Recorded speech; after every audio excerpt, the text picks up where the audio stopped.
झारखंड प्रदेश के प्रथम मुख्यमंत्री, भाजपा झारखंड के वर्तमान प्रदेश अध्यक्ष की खुद नैया इस बार डूबती हुई दिखाई दे रही है। तो वैसे में वह व्यक्ति कैसे भारतीय जनता पार्टी का बेड़ा पार इस झारखंड प्रदेश में लगाएगी, जो खुद बुरी तरीके से इस बार जो है उलझती हुई फंसती हुई दिखाई दे रही है। मैं बात कर रहा हूं बाबूलाल मरांडी का। बाबूलाल मरांडी इस वक्त बुरे तरीके से फंस चुके हैं। कैसे फंस चुके हैं, क्यों फंस चुके हैं, क्या कारण है, हम आपको हर बात बताएंगे। आखिर क्या कारण है, कैसे बाबूलाल मरांडी झारखंड प्रदेश में फंस चुके हैं, कैसे हेमंत सोरेन के चक्रव्यूह में फंस चुके हैं, आखिर क्या कारण है, और कैसे बाबूलाल मरांडी इस बार भारतीय जनता पार्टी को झारखंड प्रदेश में बेड़ा पार लगाएंगे, जिनके कंधों पर इस बार भारतीय जनता पार्टी की सरकार बनाने की जिम्मेवारी है, जिसके ऊपर केंद्र में शासित भारतीय जनता पार्टी कि केंद्र नेतृत्व ने जो जिम्मेवारी उनको दी है, जिस तरीके से उन पर भरोसा दिखाया है, उस भरोसे पर कैसे खरा उतरेंगे जब खुद ही वो फंस चुके हैं। तो हमारे साथ बातचीत करने के लिए हमारे सहयोगी विशाल जी हैं।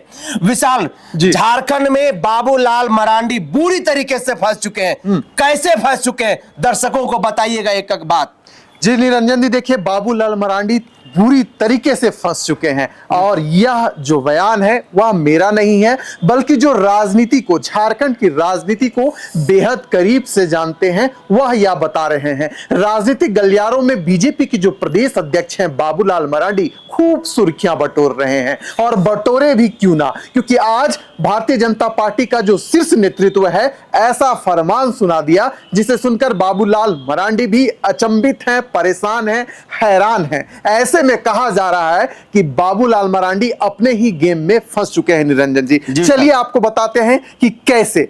तो देखिए, आज जो रविंदर राय हैं उनको भारतीय जनता पार्टी ने कार्यकारी अध्यक्ष बनाने का काम किया। ये वही रविंदर राय हैं निरंजन जी, जो कुछ दिन पहले जो चर्चा चल रही थी कि झारखंड मुक्ति मोर्चा में शामिल हो जाएंगे। देखिए खेल कहां हुआ और बाबूलाल मरांडी फंसे कैसे। देखिए रविंदर राय जो है वो भारतीय जनता पार्टी के प्रदेश अध्यक्ष भी रह चुके हैं, और वह चाह रहे थे कि इस बार धनवार का जो सीट है भारतीय जनता पार्टी उन्हें दे दे, और वहां से वो भारतीय जनता पार्टी के सिंबल पर चुनाव लड़े।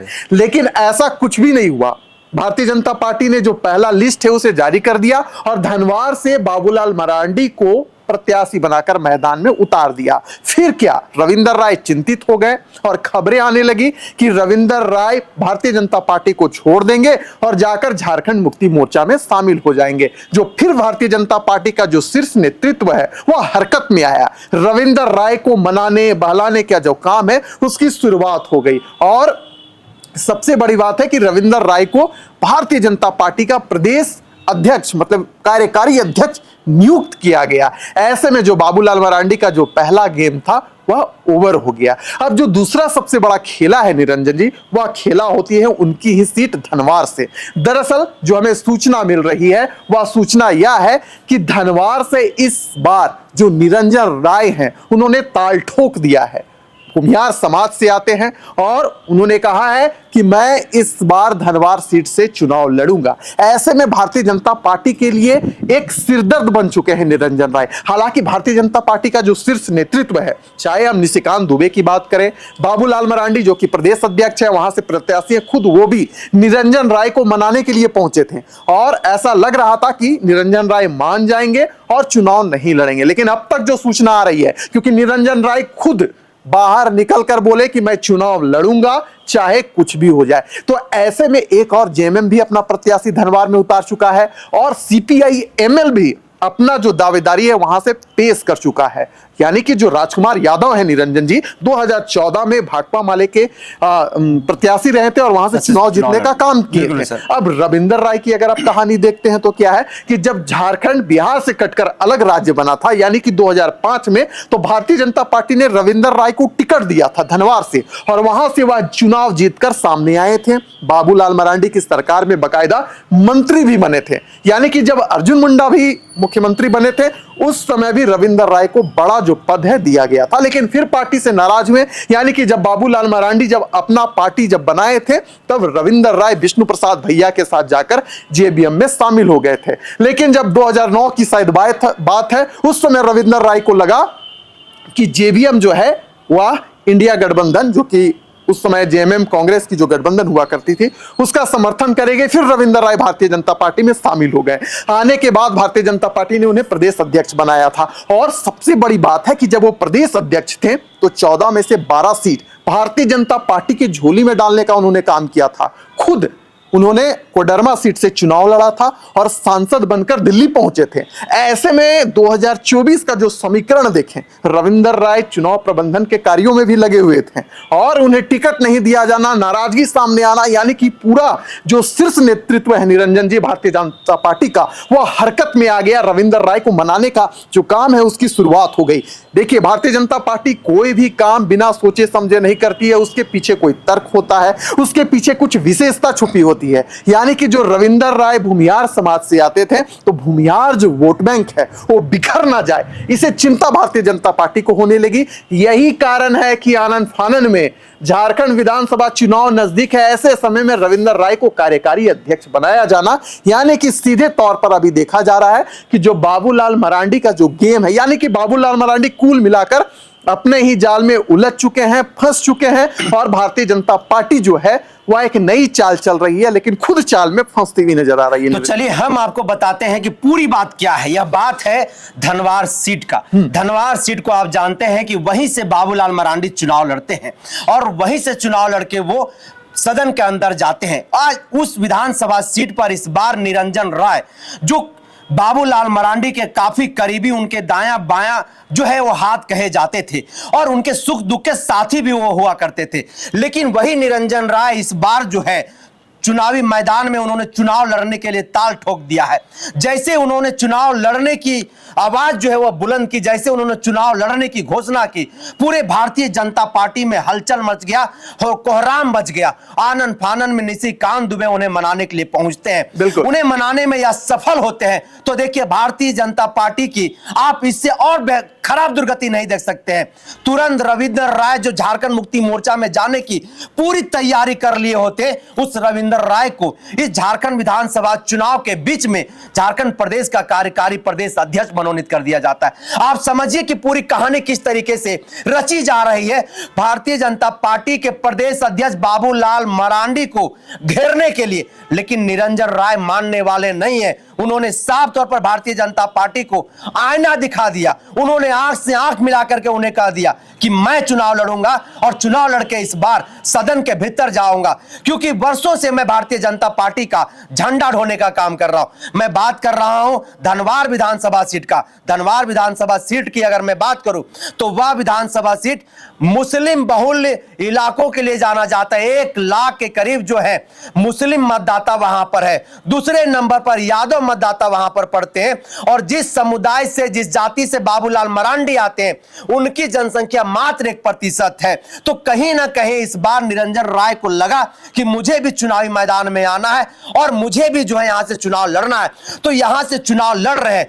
तो दूसरी बात जो राजनीतिक पंडित कह रहे हैं वह यह कह रहे हैं कि आप देखिए कि हेमंता बिस्व शर्मा जो है वो बाबूलाल मरांडी को देखना नहीं चाह रहे हैं। अंदर खाने उन लोगों में बात जो है वो बन नहीं पा रही। तो कहीं ना कहीं बाबूलाल मरांडी की जो राजनीतिक करियर है वो भी एक समाप्त करने की रणनीति और षड्यंत्र रची जा रही है कुछ वर्ग के लोगों के द्वारा। ये मैं नहीं कह रहा हूं, जनसभा नहीं कह रही, ये राजनीतिक पंडित कह रही है और झारखंड मुक्ति मोर्चा के भी कुछ नेता कहते हुए थक नहीं रहे।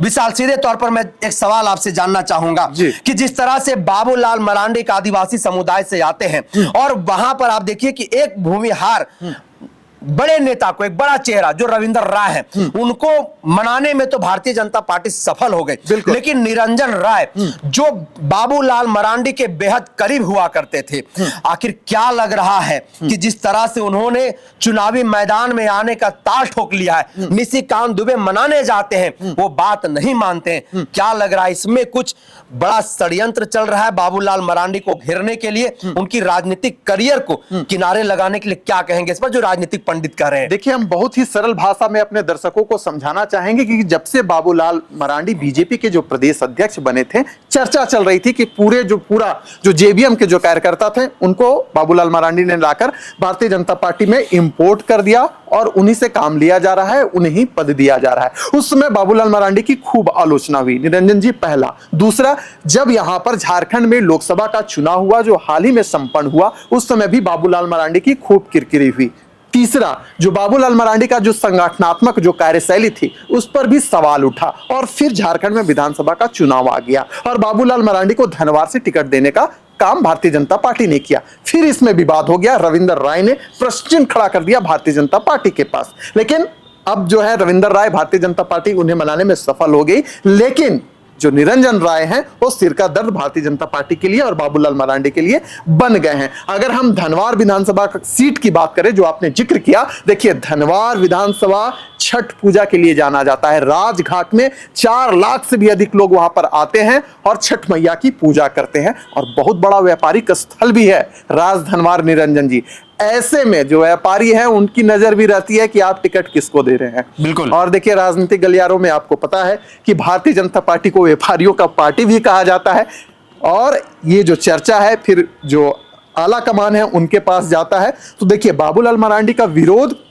भारतीय जनता पार्टी के जो कोर कैडर है वो भी कर रहे हैं, राजधनवार के जो कुछ लोग हैं जो समाज सेवी हैं वो भी कर रहे थे और उसका नतीजा है निरंजन जी कि निरंजन राय इस बार चुनावी मैदान में है। अब यह देखने वाली बात होगी क्योंकि देखिए 2019 में बाबूलाल मरांडी धनवार से जीत कर आए थे, इस बार भारतीय जनता पार्टी में शामिल हो गए। उस समय उन्हें सहानुभूति वोट भी प्राप्त हुई थी कि अब उनका करियर खत्म हो जाएगा अगर नहीं चुनाव जीत कर आते हैं और इस प्रकार का जो बात है वो धनवार की जनता में एक असर डाला था। लेकिन इस बार मामला कुछ और है और मैं कह रहा हूं कि मामला फंस सकता है। जी निरंजन जी, तो जिस चक्रव्यूह में बाबूलाल मरांडी फंस चुके हैं उस चक्रव्यूह से कैसे निकलते हैं, कैसी वो रणनीति बनाते हैं, कैसे वो अपनी पिच को तैयार करते हैं और जिस तरह से उन्हें घेरने की तैयारी भारतीय जनता पार्टी के द्वारा ही किया जा रहा है, आखिर कैसे वो उसको भेद पाते हैं और जो जिम्मेवारी शीर्ष नेतृत्व ने उन्हें दिया है, जो विश्वास जताया है, उस विश्वास पर वो कैसे खरा उतरते हैं, ये भी उनके लिए एक बड़ी चुनौती होगी। फिलहाल इस चर्चा को हम करते हैं यहीं पर समाप्त। दीजिए मुझे इजाजत। जोहार।